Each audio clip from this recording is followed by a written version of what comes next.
Esiet sveicināti podkāstā ar karavīru. Šī ir otrā epizode. Mums ir atjauninājumi, dažādi jauninājumi. Esam tuvāk podkāstīgumam, teiksim tā. Ir pienācis marts, un jau gandrīz pusmēnesi Latvija ir oficiāli pārņēmusi NATO Baltijas gaisa telpas patrulēšanas misiju. Ko tas nozīmē mūsu gaisa spēkiem? Kā vācu bruņoto spēku kolēģi ir iejutušies Latvijā un kas tā vispār ir pa misiju? To mēs šodien noskaidrosim, un atbildes uz šiem jautājumiem mums palīdzēs iegūt Nacionālo bruņoto spēku gaisa spēku komandieris pulkvedis Viesturs Masuls. Laipni lūgts podkāstā ar karavīru. Paldies par uzaicinājumu šeit piedalīties. Es saprotu, šī ir otrā reize podkāstā. Man liels gods būt šeit, jūs tādā jaunā projektā. Un noteikti centīšos arī pastāstīt arī vairāk par jūsu interesējošiem jautājumiem. Var visu, ko salasīties, saklausīties, bet jūs noteikti pats spēsiet vislabāk ar sevi iepazīstināt. Pulkvedis Viesturs Masulis, kā jūs jau teicāt, gaisa spēkos es principā visu savu dienesta laiku esmu pavadījis un atdevis gaisa spēkiem. Pabeidzu aizsardzības akadēmiju 1999. gadā. Un tad arī, kā jauns leitnants, arī tiku nozīmēts uz gaisa spēkiem. Un visu savu dzīvi, arī šo laika posmu, dienesta laiku, arī gaisa spēkiem esmu arī kalpojis. Un reiz nav man bijis tā, ka kaut ko nožēlotu vai kaut kas būtu nepareizi, kādu lēmumu pieņemtu. Un tagad ir sācies tāds liels notikums, kas līdz šim nav pieredzēts gaisa spēkos.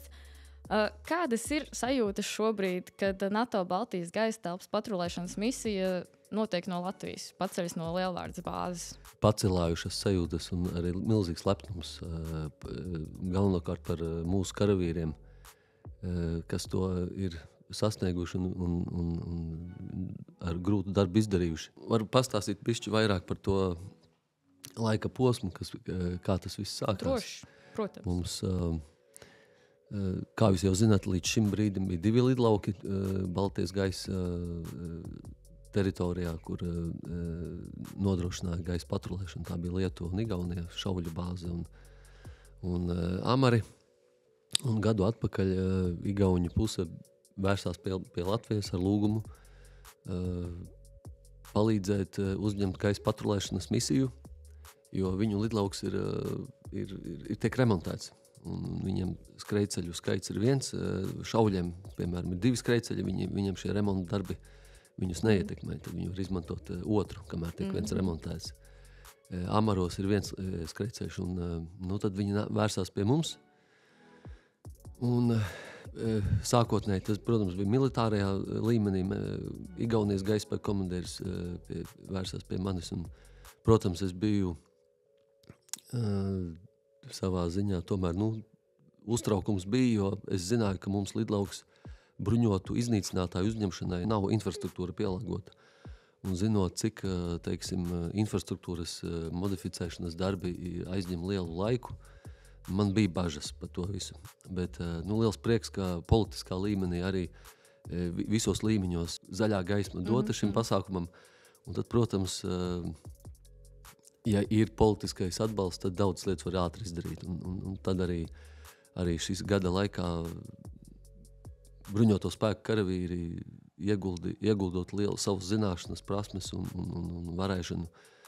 Mēs spējām lidlauku modificēt tā, lai mēs varētu uzņemt šos bruņotos iznīcinātājus. Tā spēja, kas tagad, ko tas dod, protams, pirmkārt jau tā ir uz NATO kartes ir vēl viens lidlauks, tas ir milzīgs solis uz priekšu. Es to pat nosauktu līdzīgi kā ar Zviedrijas iestāšanos NATO. Tad ir kā valstiski viens spēlētājs ir nācis klāt, tad arī mums ir nācis NATO, teiksim, gaisa domēnā nācis vēl viens spējīgs un moderns lidlauks, kurš var uzņemt un atbalstīt iznīcinātājus. NATO Baltijas gaisa telpas patrulēšanas misija. Viss kopā izklausās sarežģīti gari, atsevišķi sadalot pa vārdiem, tad var saprast aptuveni, ko tas nozīmē. Bet jūs noteikti varēsiet labāk izstāstīt, kas tad ir tas veselais kopums, kas tā ir par misiju un kādēļ tā ir svarīga. Sākšu ar to, ko tad sevi ietver Baltijas gaisa patrulēšanas misija. Tas ir pasākumu kopums, kur iznīcinātāji, tā ir tikai aizberga redzamā daļa. Bet tad šo lidmašīnu uzdevums ir pārtvert jebkuru nesankcionētu lidojumu, ne tikai Latvijas vai Baltijas vai vispār pareizāk sakot NATO gaisa telpā, bet arī jau tuvojoties tam. Ir 3 kritēriji, pēc kuriem tad mēs vadamies, lai šīs lidmašīnas aktivizētu un pārtvertu. Tad viens kritērijs ir lidojuma plāns konkrētai lidmašīnai nav iesniegts. Lidmašīna neiziet uz radiosakariem. Un 3. ka lidmašīna nav ieslēgusi atbildētāju. Respektīvi atbildētājs tāda lieta, kas raida signālu, ka šeit es esmu, kur šie mani dati par manu lidmašīnu, par pasažieriem un tādas lietas. Un ja kaut kas no tā trūkst, tad mums ir pilnīgs pamats tad arī aktivizēt šos lidaparātus. Principā, es teiktu, reizi 2 dienās ir šāds kaujas izlidojums, kur arī tiek šie lidaparāti pārtverti. Konkrēti iznīcinātāji pietuvojas ļoti, ļoti tuvu. Es šeit runāju jau nevis par kilometriem vai teiksim, kaut kādiem 500-600 metri, bet ļoti, ļoti tuvu, teiksim, redzamības attālumā jau lidmašīna pietuvojas pie šī pārtveramās lidmašīnas, un tad arī tiek noskaidrots. Pārsvarā tās ir Krievijas lidmašīnas, kuras tad arī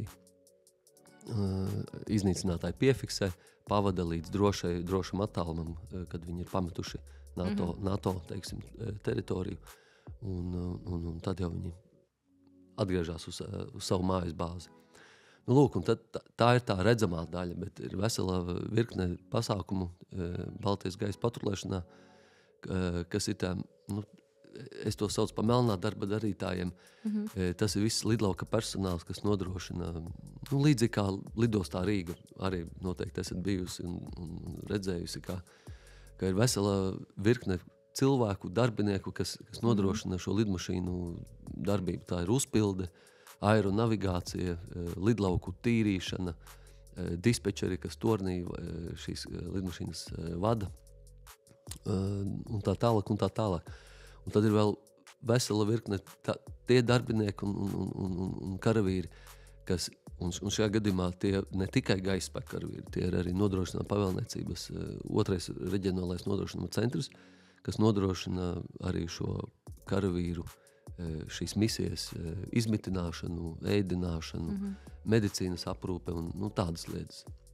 Tad tas viss pasākumu kopums tad arī ietver šo uzturēšanu, misijas uzturēšanu, nodrošināšanu. Tā ir, teiksim, manā skatījumā un militārajā jomā tā ir tāda redzamākā daļa un no spēju viedokļa ļoti būtisks pienesums. Otrs aspekts, es vairāk tā sociāli šo lietu skatos, ka NATO misijas un šajā gadījumā šī ir ļoti augstas spēju klātbūtne Latvijai. Tā vairāk ir arī tāda psiholoģiska rakstura apliecinājums NATO klātbūtnē šeit. Tautai, iedzīvotājiem tas ir milzīgs, teiksim, tāds apziņa, ka mēs neesam vieni. Un ja NATO, it sevišķi šajā mirklī, kad izskan dažādas spekulācijas, tiek apšaubīts NATO, kā 5. panta, viens par visiem, visi par vienu lietas, ja.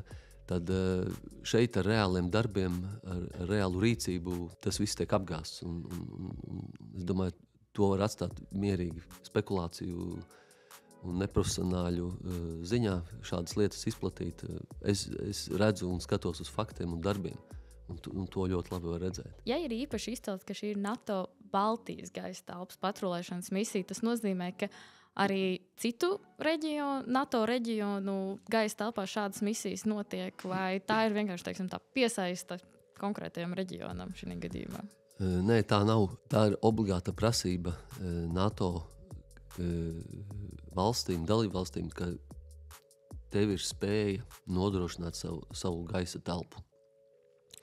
Kādā veidā tu to dari, tas jau tad ir nākamais solis. Tā kā Baltijas valstīm nav savu iznīcinātāju, jo šis ir ļoti dārgs pasākums un mūsu nodokļu maksātāju naudām, es teiktu, tas ir neadekvātas investīcijas. Tajā pašā laikā mums to NATO var nodrošināt, un tad mēs šos mūsu finansu līdzekļus varam novirzīt uz citām lietām. Tad mūsu gadījumā, protams, NATO nodrošina uz rotācijas principā misijas šeit Latvijā, Baltijā. Citām valstīm ir ļoti līdzīgi, it sevišķi mazajām. Piemēram, Slovēnija, viņiem arī tiek nodrošināta, NATO nodrošina šīs misijas. Lielās valstis, protams, kurām ir savi iznīcinātāji un liela skaitliskie gaisa spēku sastāvs, tie paši to var nodrošināt un to arī dara. Un jūs jau pastāstījāt, ko nozīmē šis vārds uzturēšana, kas, teiksim, tā pievienojas pie Baltijas valstīm. Bet vai varat ieskicēt, kādas izmaiņas gaisa spēku ikdienas darbos arī ir ieviesusi šī misija? Ko tas no arī cilvēku resursiem prasa un tam līdzīgi?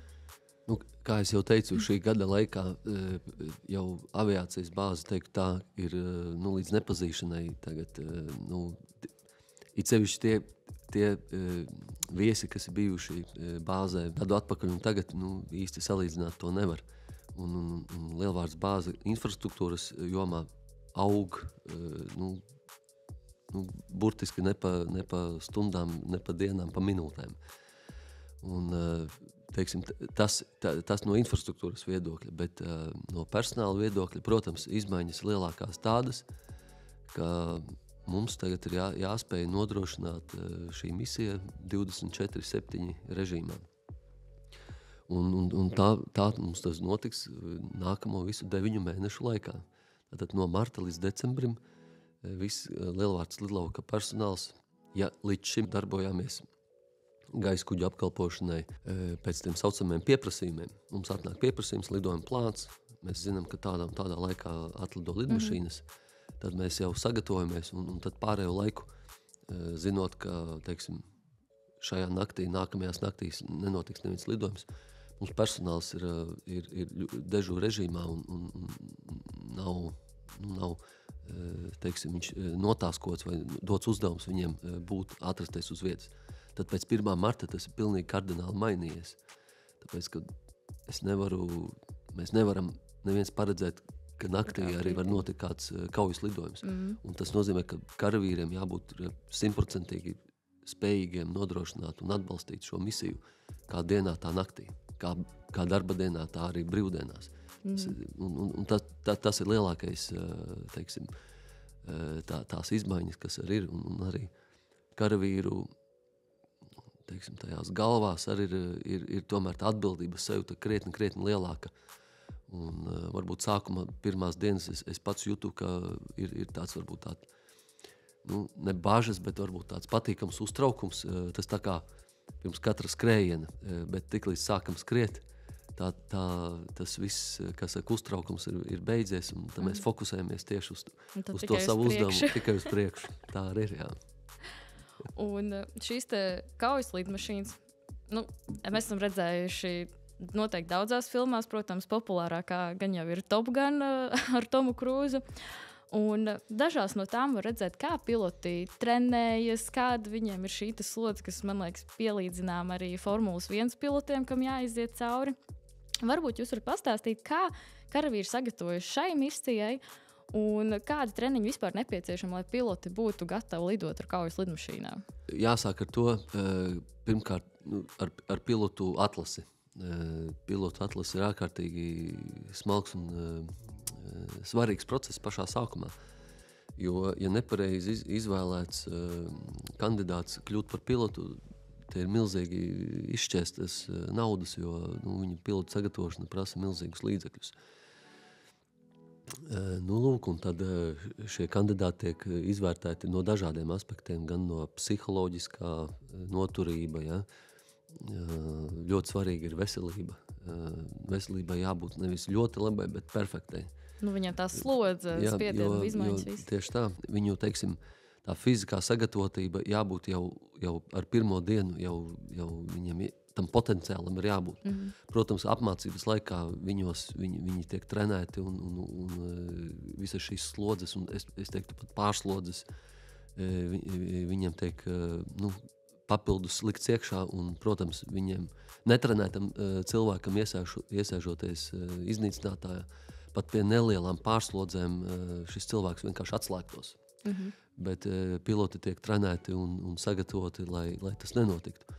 Jūs pieminētā filma Top Gun arī daudz, kur tur ir taisnības, jā. Protams, Holivuda ir Holivuda. Viņi arī dažas lietas, protams, tur pārspīlē, kā piemēram par ātrumiem. Cik es zinu, pašais pasaulē ātrākais attīstītais ātrums ir Mach 6. Tas ir 6 reizes pārsniegts skaņas ātrums.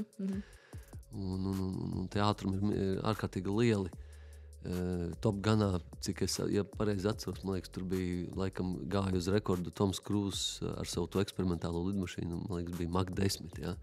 Tā ir varbūt kaut kad nākotnē tas varētu arī notikt.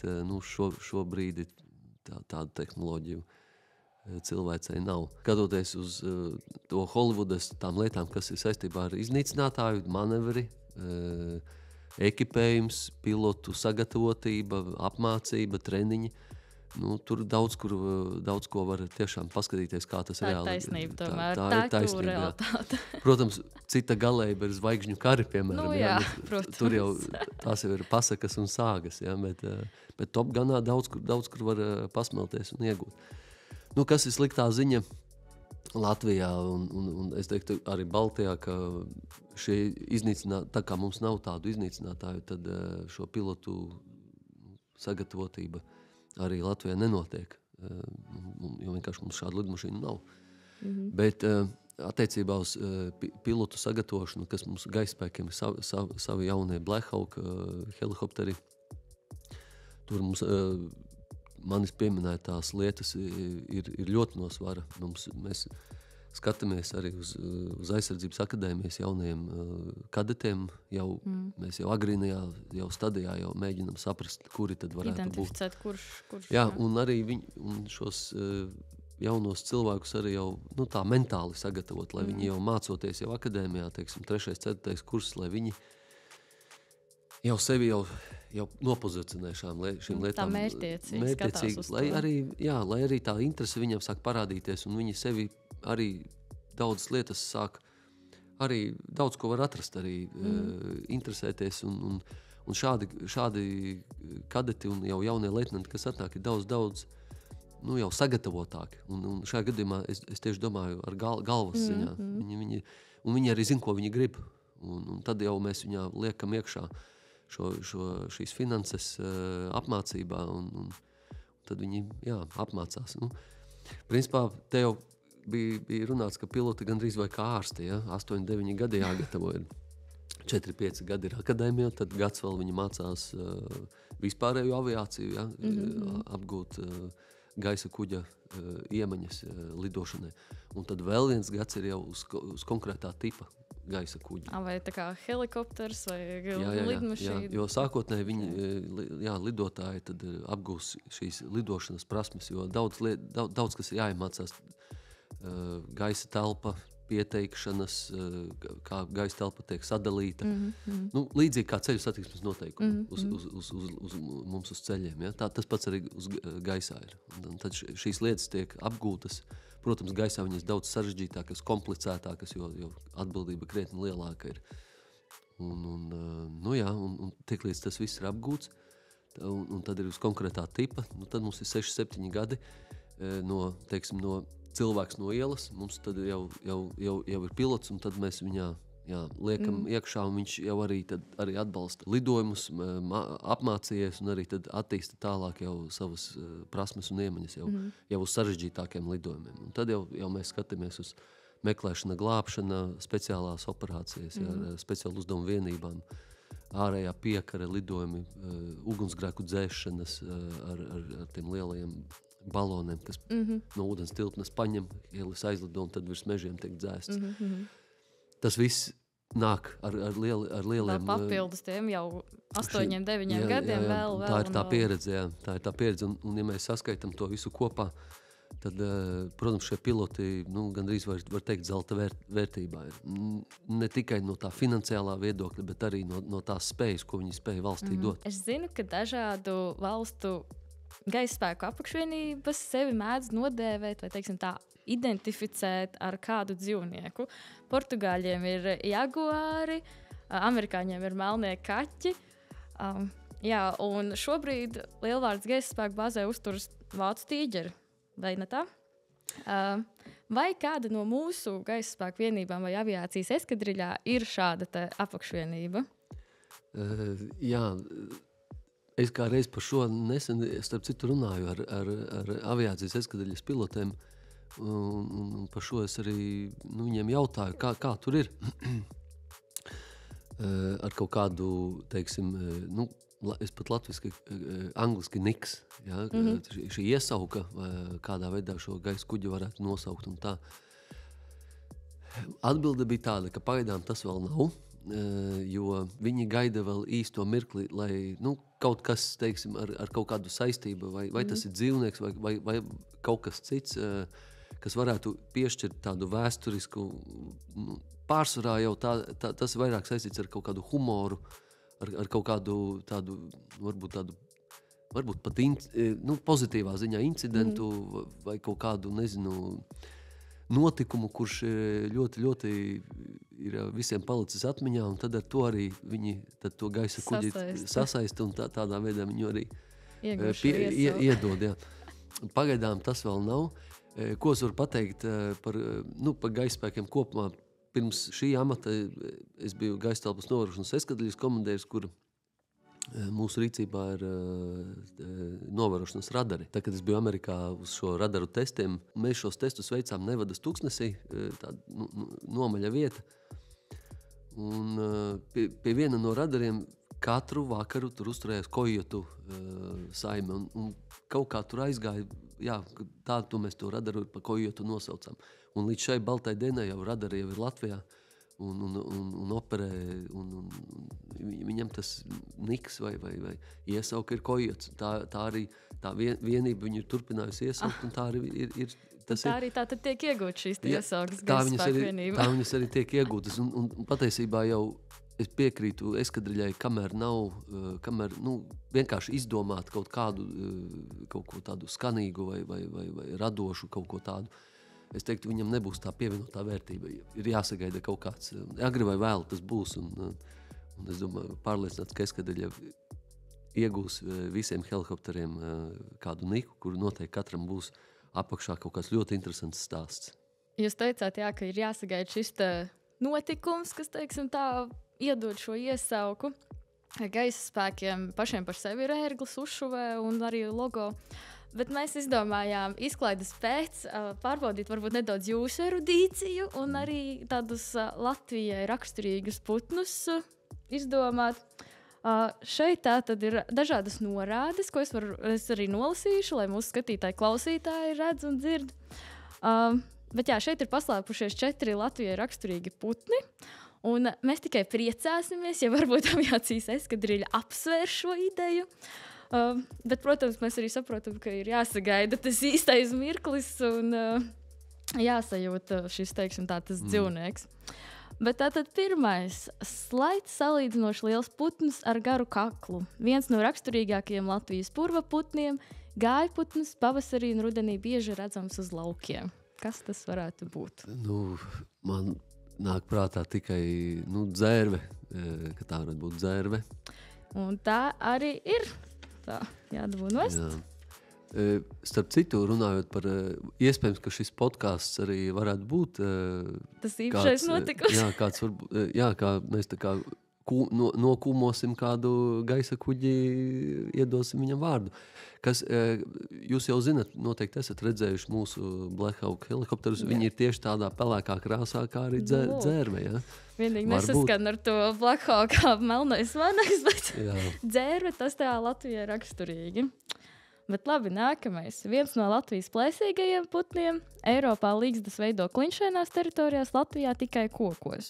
No šī putna ligzdām, durbē un slīterē tiek nodrošināta tiešraide, ko interesanti var skatīties internetā. Nu jā, tad tas mums ir mūsu ērglis, kas arī ir... Jūs esat ļoti erudīts šorīt.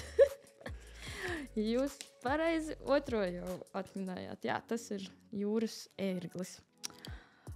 Trešais. Arī viens no Latvijas plēsīgajiem putniem bieži uzturas saimniecību tuvumā, kur iespējams nomedīt mājputnus un sīkus grauzējus.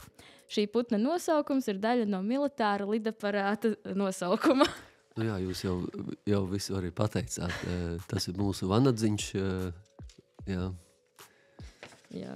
Šeit tā pēdējā norāda, man liekas, kādam no ir. gaisa spēkiem vispār nebūtu problēma. Nu jā, un tad pēdējais putns, kas veido ligzdas sektās no nokrišņiem un vējiem pasargātās vietās, izmantojot cilvēku ēkas un citas būvkonstrukcijas. Ļoti bieži ligzdas tiek būvētas ēku iekšienē. Kukaiņus medī lidojumā, un ir tāds latviešu sakāmvārds, ja šis putns laižas augstu, būs labs laiks, ja lido zemu, sagaidāms lietus. Nu, vai nu svīra vai bezdelīga? Nu, es teikšu bezdelīga. Un pilnīgi visus 4 jūs esat pareizi arī atminējis. Tā, parādīsim arī mūsu skatītājiem. Komandiera kungs visu pareizi ir atminējis. Tā. Jā, varbūt kāds no šiem putniņiem arī kļūs par, teiksim, nosaukumā vai mūsu šajā gaisa kuģi iesaukā. Jā. Bet kā es teicu, tas var būt arī ne putnes, tas var būt dzīvnieks, tas var būt arī kāds slavens, nezinu, Holivudas tēls vai latviešu pasakas tēls. Tur var būt visādi brīnumi izlīst ārā, jo piloti un lidotāju vispār cunftē, viņi ir tādi sava pasaule un ar savu humoru izjūtu. Un tāpēc es tur, lai viņi, kā saka, nonāk paši pie šī nosaukuma, un tad arī tas nosaukums ies caur gadiem. Nu, mēs tikai priecāsimies, ja kādu no mūsu variantiem izvēlēsies piloti. Autoru atlīdzību mēs arī neprasīsim. Tas ir mūsu iniciatīva. Bet gaidot šī raidījuma ierakstu, viens no jautājumiem, kas man personīgi visvairāk nedeva mieru, bija saistība ar misijas uzturēšanu. Latvija šo misijas uzturēšanu veiks turpmākos 9 mēnešus, kā jau jūs minējāt. Kādēļ Latvijā līdz šim misijas uzturēšana nav notikusi pastāvīgi, tā kā Igaunijā un Lietuvā? 2004. gadā. Nu, principā jau bija zināms jau vēl 2 gadi atpakaļ, ka Baltijas valstis stāsies iekšā. Un uz to laiku, 2000 gadu sākumā, Lietuva bija uzņēmusies lielu iniciatīvu, teiksim, šo jautājumu, teiksim, risināšanā, un arī viņi tā politiski bija, es teiktu, soli priekšā, tāda lēmuma ziņā, ka viņi ir, un apņemšanās ziņā, ka viņi varētu šo arī uzņemt. Otra lieta, ka šauļu lidlauks uz to mirkli Lietuvā bija arī labāk, viņš arī lielāks bija un tāds attīstītāks. Tur viņiem tās iespējas bija krietni lielākas. Protams, tad, kā es jau teicu, pēc iestāšanās NATO, tad tā bija obligāta prasība šo gaisa patrulēšanas spējai. NATO ļoti apzinājās to, ka Baltijas valstīm šo spēju nav. Tad to nodrošina NATO, sūtot kontingentu katrus 4 mēnešus. Lūk, un tad Lietuvā tā arī uzņemoties šo līderību, tad arī tas tā arī notika, ka turpmākie 10 gadi līdz 14 gadam Baltijas gaisa patrulēšana notika no viena lidlauka. Noteikti to jāuzsver, ka lidlauku sagatavošana tieši šiem uzdevumiem, tas ir ļoti, ļoti dārgs un finansiāli ieguldīts pasākums. Un Lietot uzņēmās, un uz to mirkli nepieciešamība veidot otru lidlauku ar šo spēju īsti tā nebija tā politiskā līmenī. teiksim tā, tas pagrieziena punkts bija 14. gads, kad Krievija okupēja Krimu. Un tas bija spēcīgs signāls sevišķi austrumu bloka valstīm. Un Igauņi, Amaru bāze arī jau viņi soli pa solim pakāpeniski arī politiskā līmenī viņiem šī vēlme bija arī uzņemt arī iznīcinātājus un tika izveidot šis pastiprinātā gaisa telpas patrulēšanas misija, ko arī ar 14. gadu arī Igauņi uzsāka. Uz to mirkli uzturēt 3 lidlaukus, vienu pie otra, teiksim, tik salīdzinoši nelielā Baltijas gaisa, 3 valstis, bet tomēr neliela šī teritorija ir.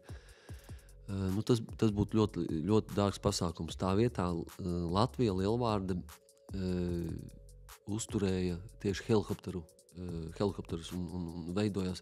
Atkal Lielvārde bija lielākā helikopteru bāze, kur tad mums varēja, veidojas tāda laba simbioze, kur abos galos, ja mēs iztēlamies Baltiju, mums ir šie iznīcinātāji, un tad pa vidu mums ir helikopteri, un viņi ļoti aktīvi arī iesaistās un iesaistījās un arī iesaistīsies ne tikai Latvijas kontekstā, kopā vingrojot ar karavīriem, teiksim, dažādos uzdevumos, bet arī uz Lietuvu viņi lidoja uz Igauniju.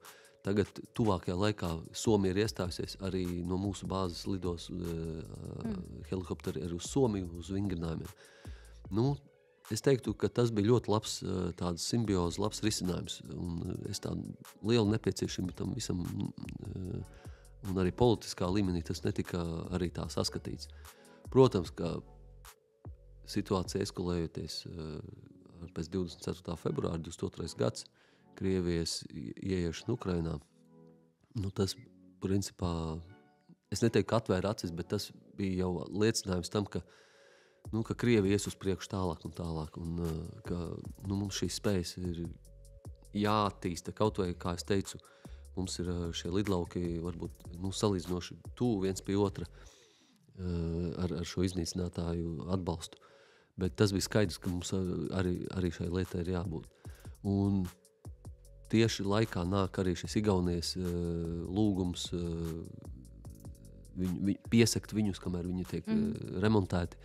Tas arī, es teiktu, tā bija ļoti labs arī tāds papildinājums un palīdzēja tad politiskā līmenī tad šo lēmumu arī pieņemt. Un, kā es teicu, tad arī ar šo ar 1. martu NATO karte par vienu lidlauku ir bagātāka. Ko tas mums dod? Tas mums dod lielākas manevra iespējas. Gaisa kuģi var izmantot daudz plašāk, teiksim, gan no drošības viedokļa, gan arī no laikapstākļiem, lidojuma drošība.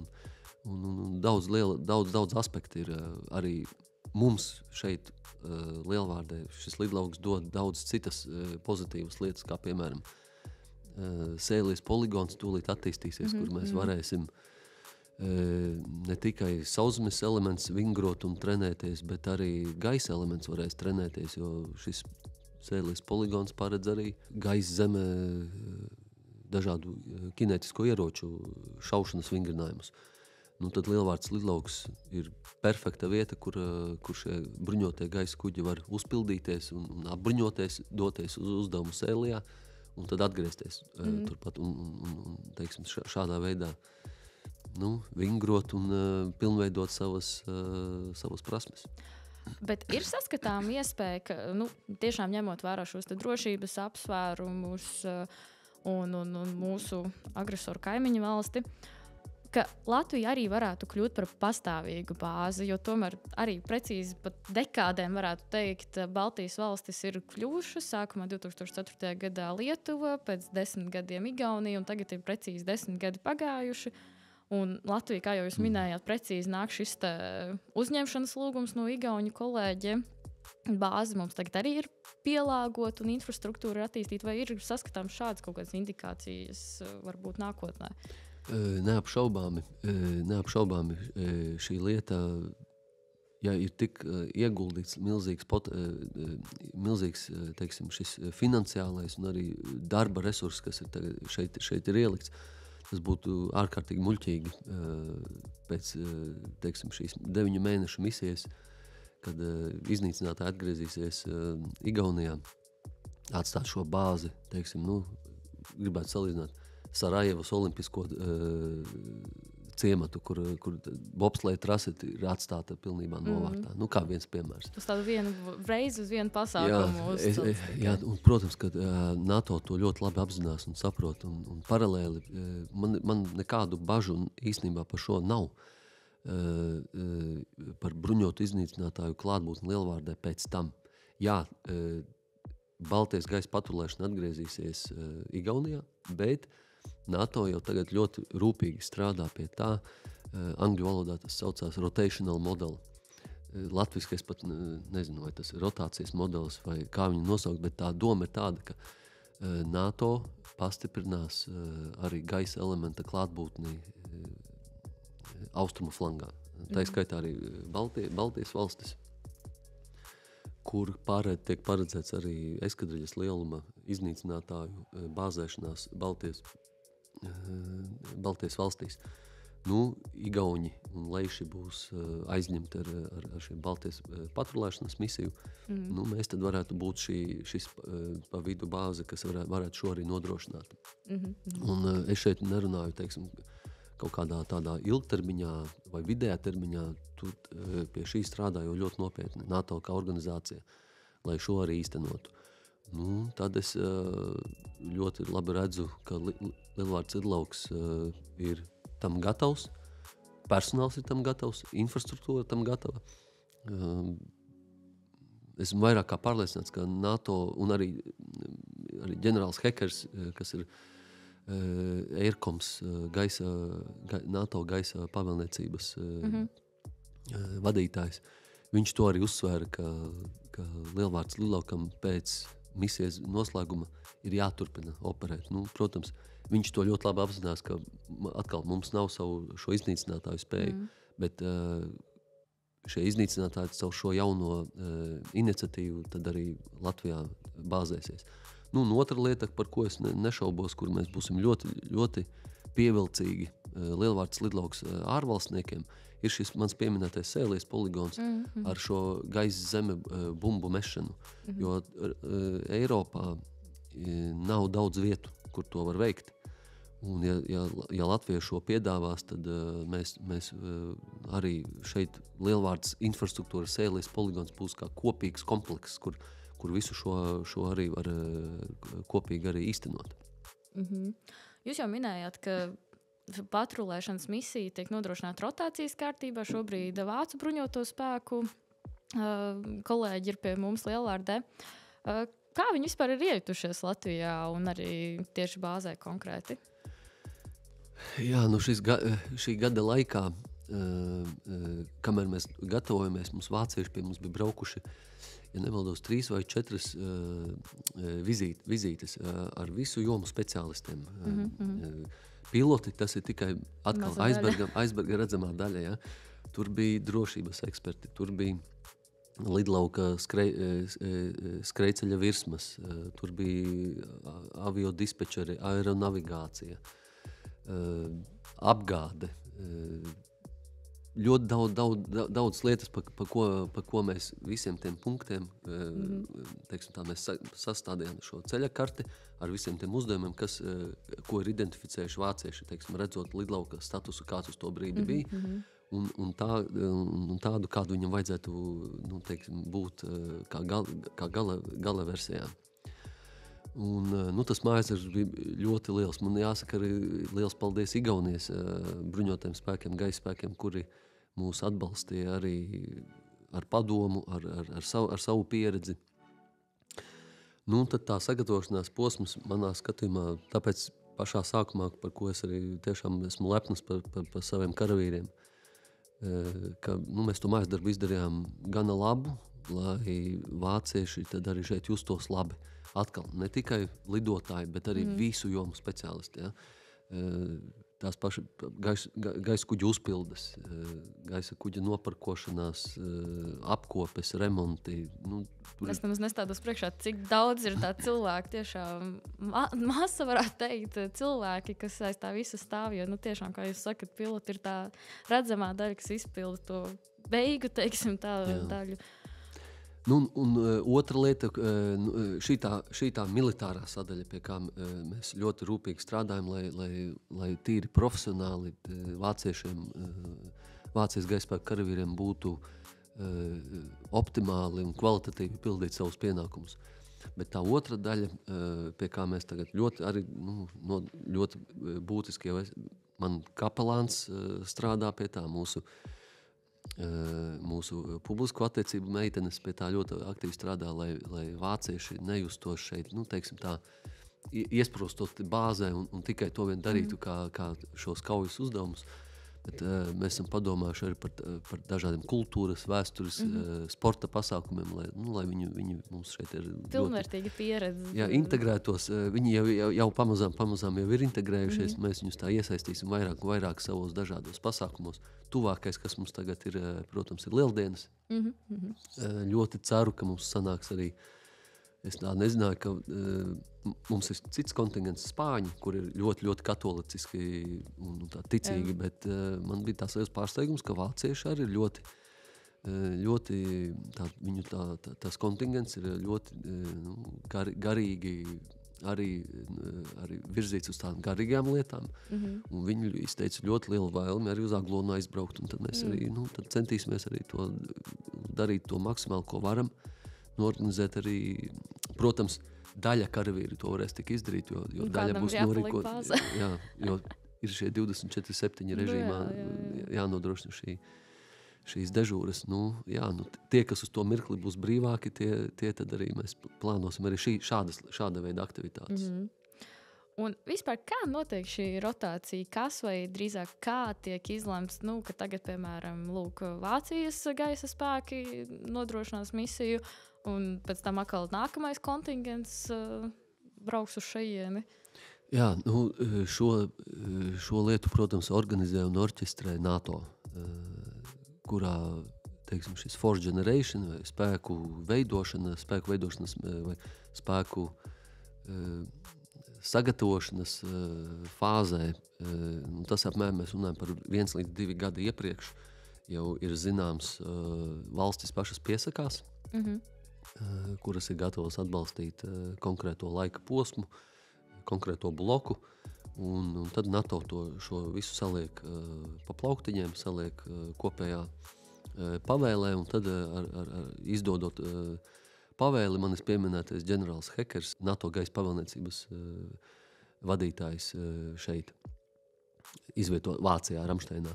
Tad Ramšteina izdot šo pavēli, kur arī tad viss ir jau salikts pa plauktiņiem un jau kontingenti valstis jau zina.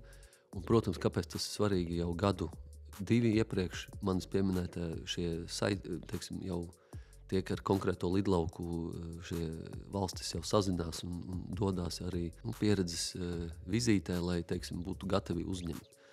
Un kas ir ļoti svarīgi un interesanti, ka nav tā, ka visi lidlauki pasaulē ir vienādi. Katram lidlaukam ir savs pirkstu nospiedums un kaut kāda sava unikalitāte. Un, protams, tas ir lidotājiem, visam personālam tas ir jāzina. Un, jo saulēcīgāk par to tiek uzzināts, tad, protams, šī kontingents arī tad dodās uz konkrēto vietu. Protams, amaru bāze un šauļi, ja, teiksim, kontingentam tas ir 4., 5. jau bloks, kur, teiksim, jau gadu griezumā viņi jau tur ir bijuši, tad, protams, tas ir, viņi jau tur ļoti familiāri ar konkrētu infrastruktūru. Mūsu gadījumā mēs esam pilnīgi jauni un arī, zinot, teiksim, vācu punktualitāti un tādu stingrības, ir viņi, protams, ļoti, ļoti jau saulēcīgi jau sazinājās ar mums, lai mēs tad, teiksim, kopīgi izveidotu šo plānu un viņam būtu pilnīgi pilna šī konfidence un pārliecība, ka ne tikai infrastruktūra, bet arī mūsu procedūras, mūsu personāls ir atbilstošs viņu prasībām, lai mēs varētu viņus apkalpot, uzturēt un atbalstīt misijai. Jūs minējāt, ka igauņu kolēģi palīdzēja sagatavot šo infrastruktūru, vispār sagatavoties misijas uzturēšanai un uzņemšanai Latvijā. Vai ir vēl kas tāds, ko dalību valstis aizgūst cita no citas, kaut vai kādas ikdienišķas lietas, procedūras, un tā, lai viss būtu ērtāk, raitāk un tomēr pieredze krājas tādā savstarpējā veidā? Jā, Baltijas gaisa telpa un vispār Baltijas misija ārvalstu dalību valstīm ir ļoti, ļoti pievilcīga. Kāpēc? Piemēram, Portugāle. Portugālei visa gada garumā varbūt ir bijis viens kaujas lidojums. Un tas pats saistīts iespējams ar kādu mazu narkodīlera lidmašīnu, kuri veic kaut kādu vai kontrabandas lidojumus un kaut kādas tādas lietas. Jo tas arī ietilpst šajos uzdevumos. Jebkurš nesankcionēts lidojums, manis pieminētie 3 kritēriji, tad ir pa iemeslu aktivizēt šos kaujas lidojumus.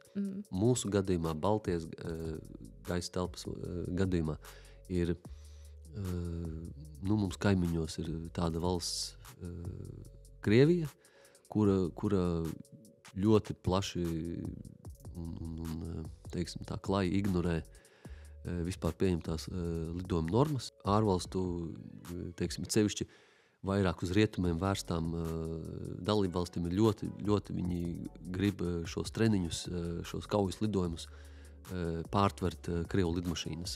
Tādā veidā viņi veidot savu arī pieredzi. Jo Portugālē vai Spānijā, viņam tas vienkārši nenotiek, uz kā trenēties realitātē. Tas nav, jā. Un tad, protams, tā ir milzīga viņiem pieredze. Šeit vairāk ir Baltijas ieroču vadības speciālistiem. Šeit, es domāju, ne tikai Latvijas, kas ir kontrolas ziņošanas centrā, bet Lietuvā un Igaunijā.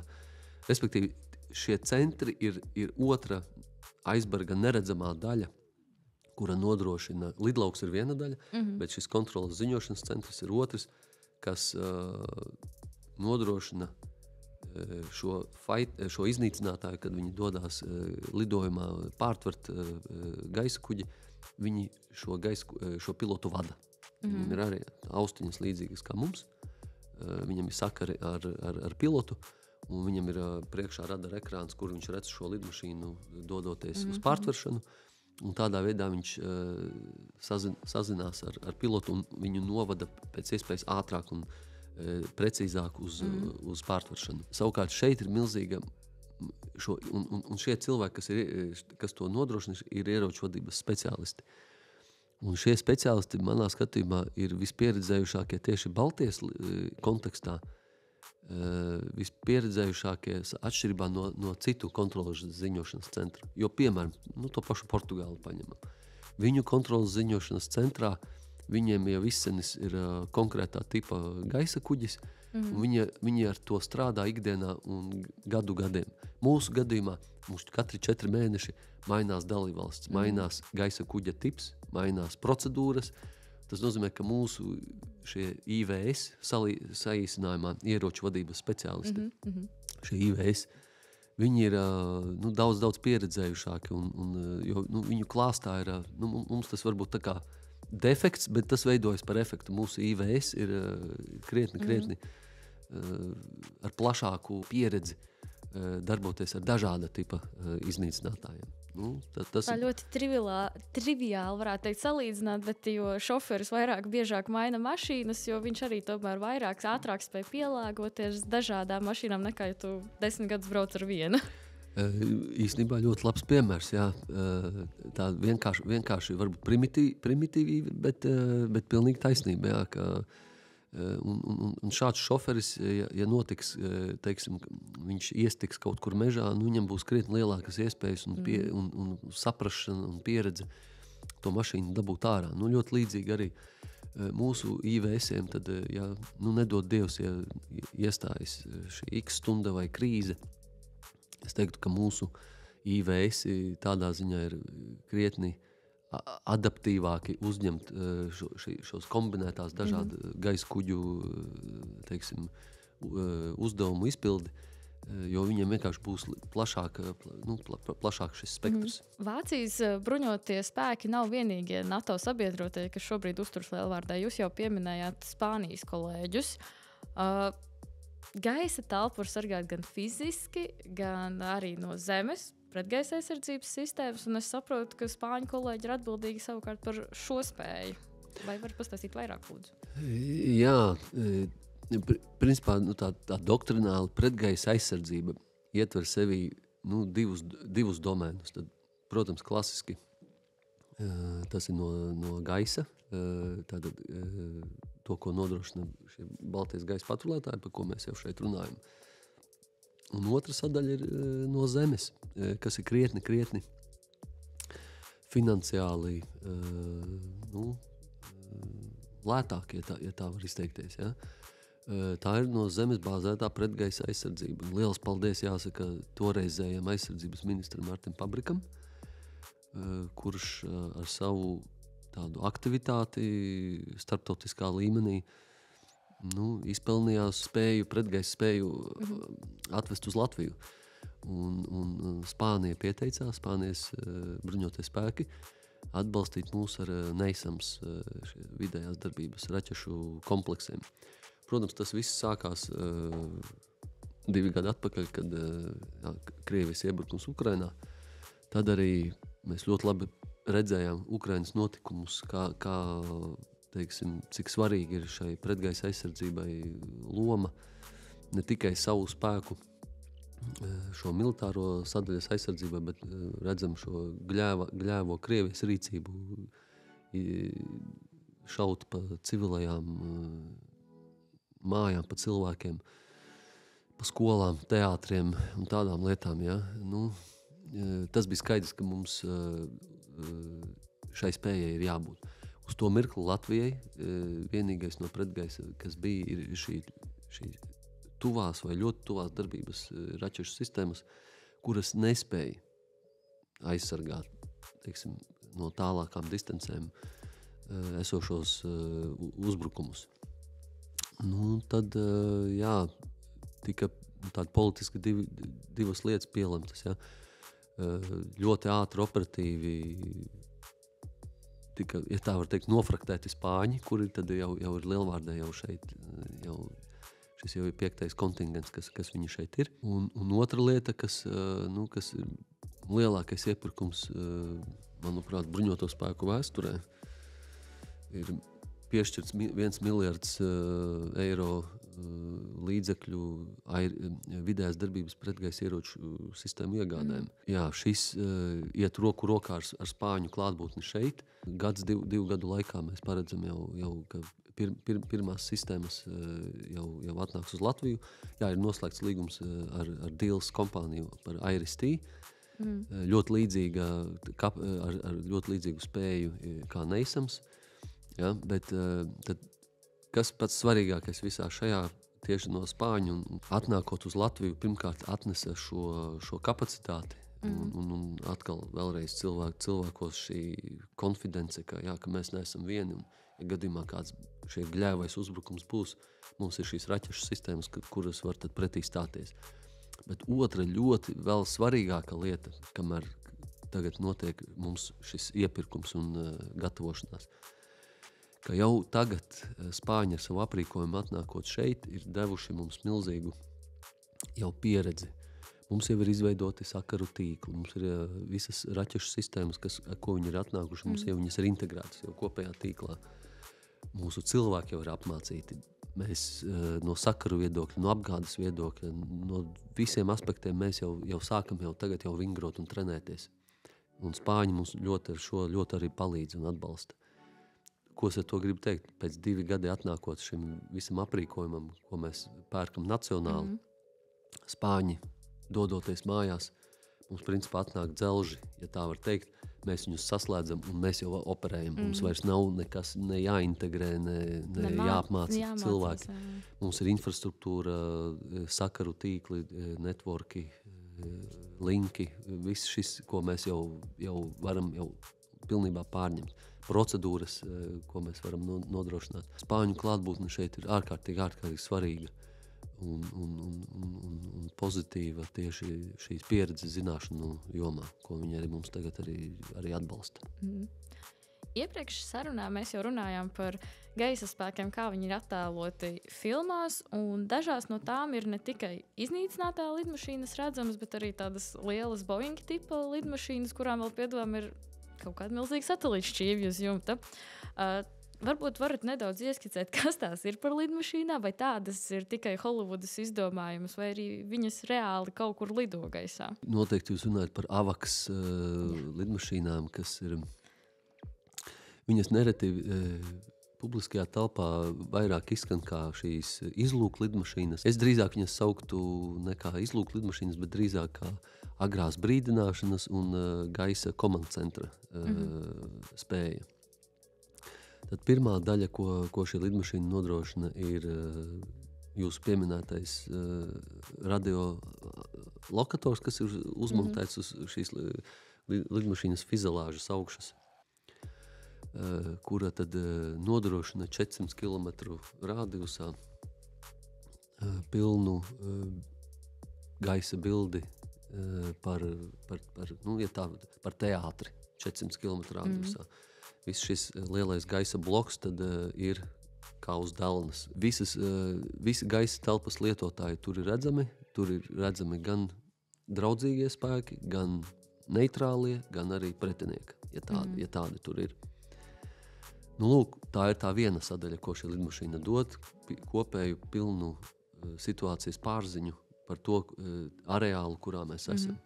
Nu, tad tā otra sadaļa ir šī komandvadība, jo uz borta ir arī izvietot ļoti daudz darba konsoles, kuras jau nodrošina visu komandvadību. Tur ir operatori, kuri seko līdzi tiem gaisa kuģiem un arī pretinieku un nodod informāciju jau konkrētajiem draudzīgiem spēkiem. Vai tie atrodas uz sauszemes, neizsams vienībām, vai tas ir uz iznīcinātājiem par konkrētā pretinieka, iznīcināšanu vai kādu citu darbību, kas ir nepieciešama. Lūk, un tad to visu saliekot kopā, tad ir veidojies šis agrīnā brīdināšana un komandvadība, kas ir viss kopā. Šīs lidmašīnas ir ārkārtīgi dārgas. NATO viņas tiek pat definētas zem šīs sadaļas kā high value asset, augstas vērtības. Bet šajā gadījumā ne finansiāli, bet atkal šo kapacitāti, ko viņi sevī ietver un nodrošina. Jā. Šīs lidmašīnas tiek izmantotas principā vairāk šādiem gadījumiem, kad ar uz zemes esošajiem radiolokācijas sistēmām mums šis pārklājums nav, vai šīs radara sistēmas ir iznīcinātas, vai ir otrs variants, ka mums ir nepieciešams tieši novērot un situācijas pārziņu redzēt visu, kas notiek zemajos augstumos. Jo fizika ir fizika, zeme ir, kā mēs zinām, apaļa, un pēc kaut kādiem noteiktiem kilometriem jau tad gaisa kuģis zemu lido, vienkārši uz zemi esošie radari to neredz. Pretēji tam, ja mēs atrodamies lielā augstumā, kā šī AVAX lidmašīna, kur tad viss mēs redzam no augšas, arī visu līdz pat zemes līmenim par visām gaisa aktivitātēm. Presē jau izskanēja arī vairāki Krievijas līdzīgu lidaparātu notriekšanu un godīgi sakot, tas ir milzīgs trieciens šīs A50 lidmašīnas, kas ir vairākas iznīcinātas un bojātas. Tas nozīmē, tas ir apmēram tā, ka ja mēs, tagad atkal varbūt kādu triviālu piemēru, ja, mēs šajā telpā cīnamies, ja, ar kaut ko, un pēkšņi man tiek aizsietas acis ciet, ja, un man ir jāturpina cīnīties. Tas ir krietni apgrūtinoši, ja, un ja man šī kopējā komandvadība un šī situācijas pārziņa nav, tas ir milzīgs teiksim, trieciens un spēju samazinājums. Tagad lielvārdu bāzē marta beigās parādīsies vēl viens jaunums, un tas būs pasažieru terminālis. Ko tas vispār nozīmē nacionālajiem bruņotajiem spēkiem? Tā skaitā tur taču noteikti tiek ietvertas muitas procedūras, tāpat tās arī sabiedroto uzņemšana. Ko tas vispār kopumā nozīmē? Un kāpēc tur ir pasažieru termināls? Jā, kā jebkurai lidostai, jūs zināt, kas ir vizītkartē jebkurai lidostai, tas ir termināls. Tad mēs beidzot dabūsim arī savu vizītkarti. Bet, ja tā nopietni, tā ir svarīga lieta, it sevišķi, ja mēs skatāmies uz lidojumu palielinājumu, arī šajā gadījumā varbūt mazāk tas attiecas uz gaisa patrulēšanu un šiem uzdevumiem.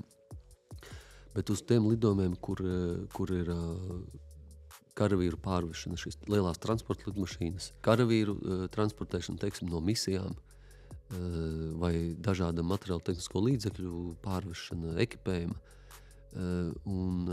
Lai tās lietas visas arī, teiksim, juridiski pareizi, tad termināls ir pirmkārt jau leģitīmi jau atzīmēts kā arī, starp citu, lielvārdi tagad skaitās kā robežu šķērsošanas punkts ar šī termināla aktivizēšanu. Starp citu, 22. martā tad ir atklāšana. Tad tā kā tas ir robežu šķērsošanas punkts, tad viņš ietver sevī arī visas nepieciešamās prasības, kā jūs pieminētā muita, robežsardzes postenis, ja, kas paralēli gaisa spēkiem arī tur darbosies. Ļoti svarīgi ir, teiksim, bieži vien lielās valstis, teiksim, sūtot kontingentus uz Latviju, kā šī IFP, kanādiešu vadītā kontingents ādažos. Viņi pagaidām, cik es zinu, pārsvarā izmanto lidostu Rīga, bet turpmāk mēs varēsim jau militārās kravas un arī visu militāro personālu jau izmantot lielvārdi. Tas, protams, arī varētu būt arī izdevīgāk arī no tāda operacionalitātes viedokļa, jo civilajā lidlaukā ir ļoti daudz, teiksim, viņš ir ārkārtīgi noslogots un tādas lietas. Lielvārds lidlaukam, protams, mums tā intensitāte ir krietni mazāka kā lidostai Rīga, un tas arī būs noteikti liels iegūms arī tieši militārajai un militāram kravām, militārā personāla transportēšanai. Un mēs noteikti iegūsim laiku un arī, arī no drošības viedokļa. Noteikti būs arī paši ārvalstnieki jutīsies daudz drošāk, ka nebūs, teiksim, kāda trešā acis, kas skatīsies, teiksim, uz šiem karavīriem, bet mums būs šeit droša vide, kur arī viņi tad arī mēs aizlido, atlido, un tādā veidā mēs viņam varam nodrošināt arī šīs lietas. Tas būs tāds arī vēl viens jauns īpašs moments, gan lielvārdes, gan arī starptautiskās sadarbības, teiksim, tā jomā. Bet varbūt jūs varat dalīties ar kādu īpašu, sev personīgi īpašu momentu, ko esat pieredzējis saistībā ar NATO Baltijas gaisa telpas patrulēšanas misiju vai vispār vadot, teiksim, tā gaisa spēku. Pavisam nesen ļoti interesants tāds fakts, ko es pats uzzināju, un īstenībā to paši tur nekur plaši tas tā netiek izskanēts. Ir tāda interesanta lieta, ka pašreizējais Vācijā izvietotā šī komanda centra komandieris, jau ģenerālis Van P. Viņš bija pirmais komandieris Beļģu kontingentam šauļu aviācijas bāzē, kad tika uzsākti šie lidojumi.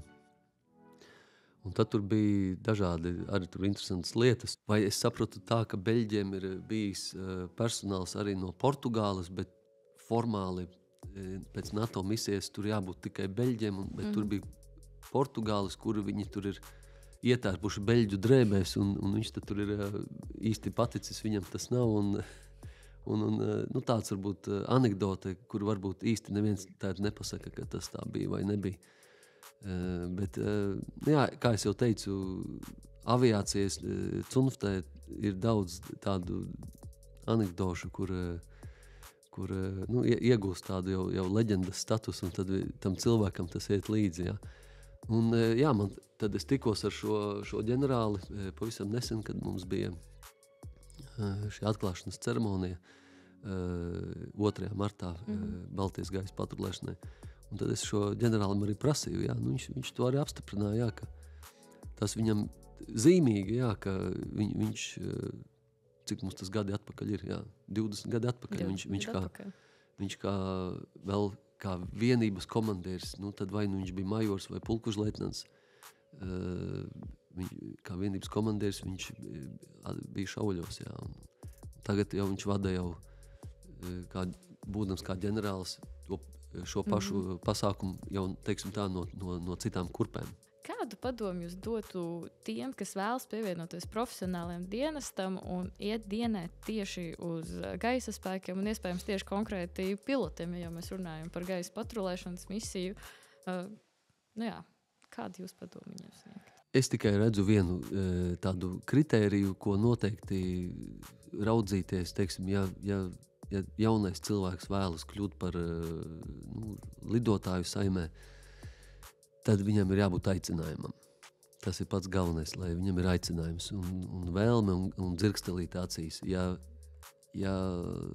tas nav, tad varbūt vislabākie pasniedzēji, vislabākā simulatori, vislabākā lidmašīna, tad tas nekas nebūs vajadzīgs. Ja būs šis aicinājums un vēlme, tad pārējo mēs iemācīsim šim cilvēkam, puisis vai meitenes. Starp citu, mums ir arī meitene pilots, kura ir uzsākusi apmācību, un vairāk kā pārliecināts, ka viņa arī apgūs un kļūs par pilnvērtīgu pilotu Black Hawkiem, jo viņai dzirkstelīt acīs ir, to es redzu. Apmācība, tas aizņem daudz laika, pacietībai jābūt, bet ja manis pieminētā lieta ir, tad viss būs. Tagad es jums mūsu raidījuma noslēgumā dodu brīvo mikrofonu. Varbūt ir vēl kaut kas tāds, ar ko jūs vēlaties dalīties ar mūsu skatītājiem, klausītājiem. Jā, es varbūt vēlreiz to pašu gribu cilvēkiem pateikt, ka nodienējis gaisa spēkos principā visu savu dienesta laiku pavadījis šeit un no 2004. gada jau kā NATO virsnieks. Gribētu cilvēkiem iedot tādu pārliecību, ka šīs izskanējušās lietas par NATO, teiksim, ka mēs varam kaut ko, ka NATO mums neatbalstīs vai ko. Būdams 20 gadus kā NATO virsnieks, nekur tādas profesionalitātes un atbildības sajūtas kā citā organizācijā kā NATO es neesmu to redzējis un izbaudījis. Un man nav ne mazākās šaubas vai aizdomēna, ka varētu būt, ka netiktu iedarbināts, teiksim, šis kolektīvais princips, ko mums dod alianse.